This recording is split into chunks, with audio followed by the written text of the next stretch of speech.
दिसंबर को बांग्लादेश में एक गारमेंट फैक्ट्री में काम करने वाला 27 साल का दीपू चंद्र दास सुबह अपने घर से काम के लिए निकलता है। दोपहर तक आते आते उसे अपनी नौकरी से निकाल दिया जाता है। इतने में एक भीड़ इकट्ठी होती है और उस पर ब्लास्फेमी यानी प्रॉफिट का अपमान करने का आरोप लगाया जाता है। ये गुस्से में भरी भीड़ दीपू को पीट पीट कर उसे जान से मार देती है और फिर उसकी बॉडी को एक पेड़ से बांधकर उसमें आग लगाई जाती है। सवाल ये उठता है कि यहाँ पर दीपू ने एग्जैक्टली क्या किया था। बांग्लादेश की पुलिस को 4 दिन बाद भी इसका कोई सबूत नहीं मिलता कि दीपू ने किसी भी धर्म के खिलाफ कुछ भी कहा हो। दीपू के भाई का कहना है कि दीपू ने रिसेंटली फ्लोर मैनेजर से प्रमोट होकर सुपरवाइजर बनने के लिए एक एग्जाम दिया था और इसी पोजीशन पर ही उसका फैक्ट्री में काम करने वाले कई और लोगों से डिस्प्यूट था। उनके अनुसार इस वर्क प्लेस डिस्प्यूट की वजह से दीपू की हत्या की गई। 18 दिसंबर को वर्ल्ड अरेबिक लैंग्वेज डे होता है और उस दिन फैक्ट्री में फंक्शन ऑर्गेनाइज किया जा रहा था। इसको लेकर कहा जाता है कि बाकी वर्कर्स ने जानबूझकर यह अफवाह फैलाई कि दीपू ने प्रॉफिट के खिलाफ कुछ बोला। ये सीधे तौर पर एक हेट क्राइम है जहां पर एक माइनॉरिटी वर्कर को निशाना बनाया गया। साथ ही साथ अफवाहों के आधार पर किसी की मॉब लिंचिंग किया जाना ये एक बहुत ही खतरनाक ट्रेंड बनता जा रहा है पूरे साउथ एशिया में।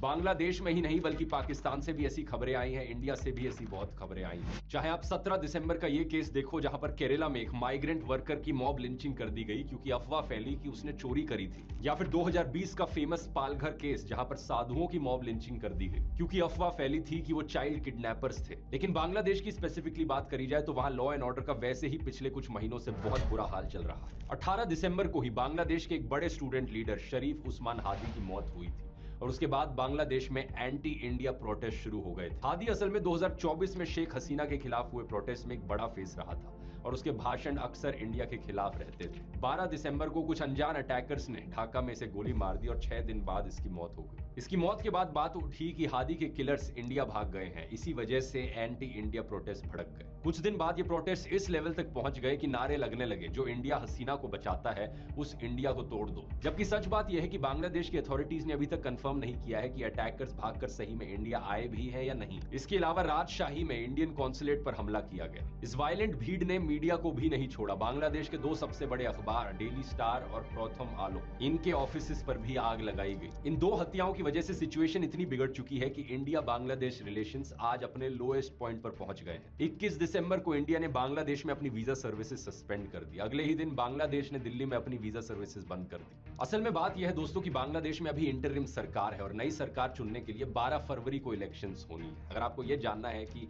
पिछली सरकार का तख्ता पलट कैसे हुआ, शेख हसीना को कैसे सत्ता से हटाया गया, तो इसकी बात मैंने डिटेल में इस वाले वीडियो में करी है। यहाँ रिलेटेड